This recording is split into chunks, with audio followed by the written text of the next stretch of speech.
அனைவருக்கும் கோபிநாத்தின் அன்பு வணக்கங்கள் நண்பர்களே. நம்ம சேனலுக்கு முதன்முறையாக வரவங்களா இருந்தால் மறக்காமல் சப்ஸ்கிரைப் பட்டனையும் பக்கத்தில் இருக்க பெல் ஐக்கானையும் ப்ரெஸ் பண்ணிக்கோங்க. இறைவனை நம்முள் பார்க்க வேண்டுமா பிறரில் பார்க்க வேண்டுமா? ரொம்ப எளிதான கேள்வி. இறைவனை நாம் பார்க்க வேண்டும் என்று ஆசைப்பட்டு விட்டால் முதலில் நம்முள் பார்க்க வேண்டும். நாமே இறைவன் தான் அப்படிங்கிற தாற்பயத்தை தெளிவாக புரிந்து கொள்ளுங்கள். அப்புறமா பிறரில் இறைவனை காண முடியும். பிற எல்லா ஜீவன்களிலும் காண முடியும். அதுதான் இந்த இடத்துல முக்கியமான விஷயம். இன்றைய காலகட்டத்தில் கடவுளை பிறரின் வடிவாகவே பார்த்து பார்த்து அப்படியே பழகிவிட்டதின் காரணமாகவோ என்னவோ நம்மால் நம்மை இறைவன் என்பதை உணர்ந்து கொள்ள முடியவில்லை. நாமே இறைவன் தான். சொல்லப்போனால் உண்மையை உணர்ந்தவர்களுக்கு தெல்ல தெளிந்தாருக்கு ஜீவன் சிவலிங்கம், அவ்வளோதான்.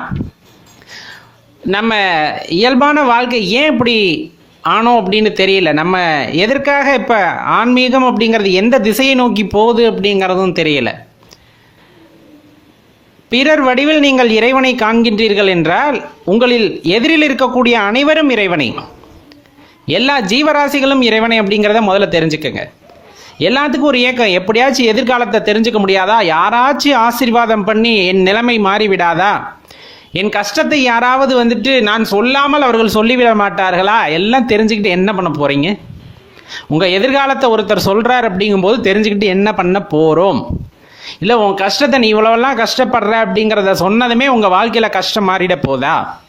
இல்லை அவங்க ஏதாச்சும் உங்களுக்கு பண்ண போகிறாங்களா?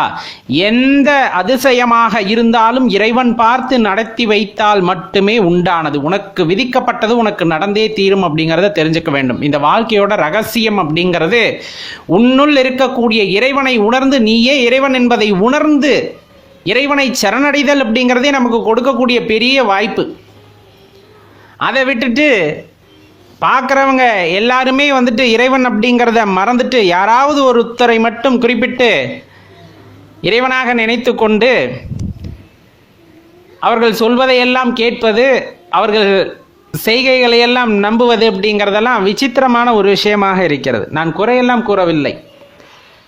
உண்மையாக ஆன்மீக தத்துவத்தின்படி நாமே இறைவன் தான் அப்படிங்கிறத புரிந்து கொள்ளுங்கள். உங்களுக்குள் சிவம் இருக்கிறார், உங்களுக்குள் பெருமாள் இருக்கின்றார், உங்களுக்குள் நீங்கள் வணங்குகின்ற அம்மன் இருக்கின்றார். எல்லாமே இறைவன் என்பவர் ஒருவர் தான். இருந்தாலும் நம்ம பல வடிவங்களில் வழிபடுறதுனால நான் சொல்கிறேன், நீங்கள் என்ன கடவுளை வழிபடுறீங்களோ அவர் உங்களுக்குள்ள அந்த ஜீவனாக இருக்கின்றார்.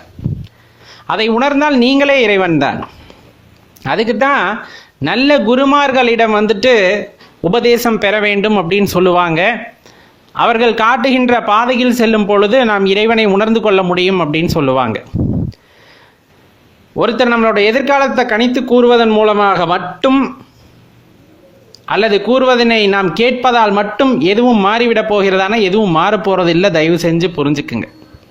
வாழ்க்கையில் ஆன்மீகம் சார்ந்து நிறைய தாற்பயங்களை உணர்ந்து கொள்ள வேண்டியதற்கு, இந்த பிரபஞ்சத்தின் தோற்றம், இந்த மனிதனின் தோற்றம், மிருகங்களின் தோற்றம், தாவரங்களின் தோற்றம், இந்த மாதிரி நிறைய விஷயங்களை ஆழமாக உணர்ந்து கொள்ள வேண்டியது இருக்கிறது. அதெல்லாம் நம்ம எப்போ உணர்ந்துக்க போகிறோம்? இப்படி போய் மாயையில் சிக்கிக்கிட்டு பிறர் சொல்வதை கேட்டு அவர் முன்னால் கூனி குறுகி என் கஷ்டத்தை சொல்கிறேன்னு சொன்னதுமே அது மாறிட போதா அப்படின்னா, இறைவனால் எழுதப்பட்டது உங்களுக்கு என்னவோ அது நடந்தே தீரும்.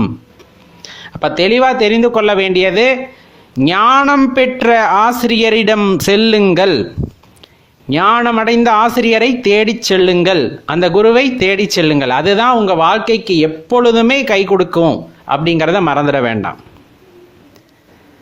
எப்போவுமே மாயை நம்மளை சூழ்ந்து கொண்டே இருக்கும்னு நம்ம பல விஷயங்களில் சொல்லியிருப்போம். மாயை நம்மை சூழ்ந்து கொண்டே இருக்கும், பார்ப்பதையெல்லாம் உண்மை போலவே நம்ப வைக்கும். அப்போ ஒருத்தர் நம்மை தவறாக வழிநடத்த வேண்டும், நம்மை தவறாக வழிநடத்த வேண்டும் என்று நினைத்து கொண்டு சில விஷயங்களை செய்யும் போது அதை ஏற்றுக்கொள்வதற்கு முன்னால் 1000 முறை யோசிக்க வேண்டும். அதை ஏற்றுக்கொள்வதற்கு முன்னால் 1000 முறை யோசிக்க வேண்டும். உங்களுள் இருக்கின்ற இறைவனிடம் கேட்க வேண்டும், இது உண்மையா பொய்யா என்று. தெளிவான சிந்தனையில் இறைவனை தேட வேண்டும். தெளிவாக தெரிஞ்சுக்குங்க. தெளிவான சிந்தனையுடன் தான் நீங்கள் இறைவனை தேட வேண்டும். புறத்தே தேடாதீர்கள். நமது சமூகம் அப்படிங்கிறது பார்த்தீங்கன்னா அகத்தேடல் சம்பந்தப்பட்ட சமூகமாக இருந்திருக்கிறது.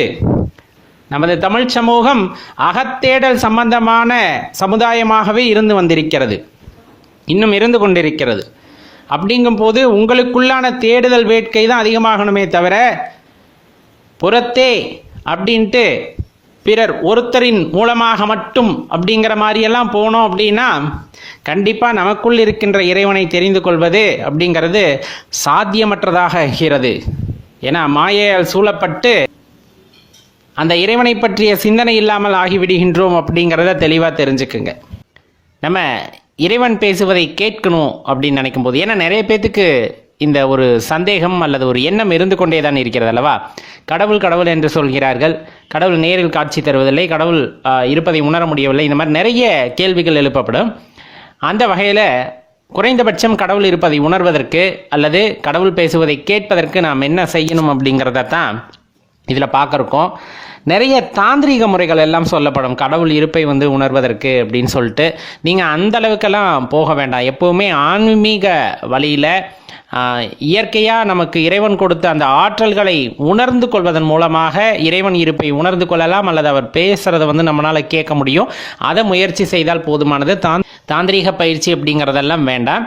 சரி, அப்படி ஆன்மீக வழியிலேயே நம்ம இறைவன் பேசுவதை உணர்ந்து கொள்வதற்கு என்ன அடிப்படையான விஷயங்கள் தேவை அப்படின்னு கேட்டிங்கன்னா, எப்பவுமே தேவை அமைதியான சலனமற்ற மனது அப்படின்னு சொல்லக்கூடியது.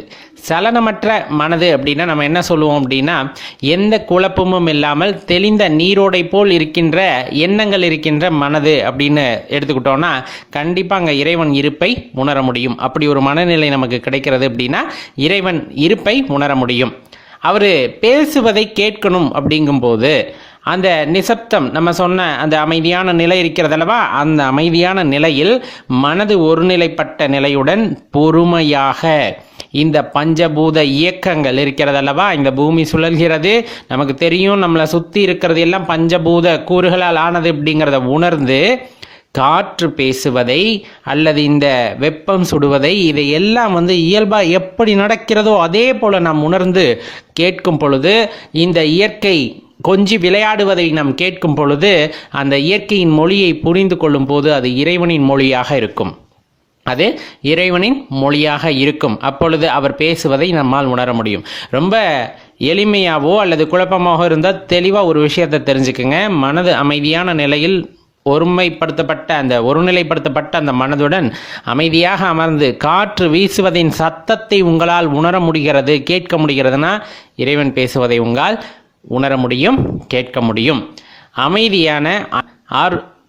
அமைதியான அன்பான சூழ்நிலையில் நாம் இருக்கின்றோம் என்றால் கண்டிப்பாக இறைவன் நமக்கு காட்சியளிப்பார். அவர் பேசுறது, அவர் செய்யறது, அடுத்து என்ன நிகழப்போகிறது என்பதையெல்லாம் நம்மால் உணர முடியும். இது சொல்லுவாங்க, இந்த பிரம்ம முகூர்த்தத்தில் அமைதியாக எந்திரிச்சு தியானத்தில் உட்காரும் போது உங்களுக்குள்ள நடக்கின்ற இயக்கங்களை எல்லாம் புரிந்து கொள்ள முடியும் அப்படின்னு சொல்லுவாங்க.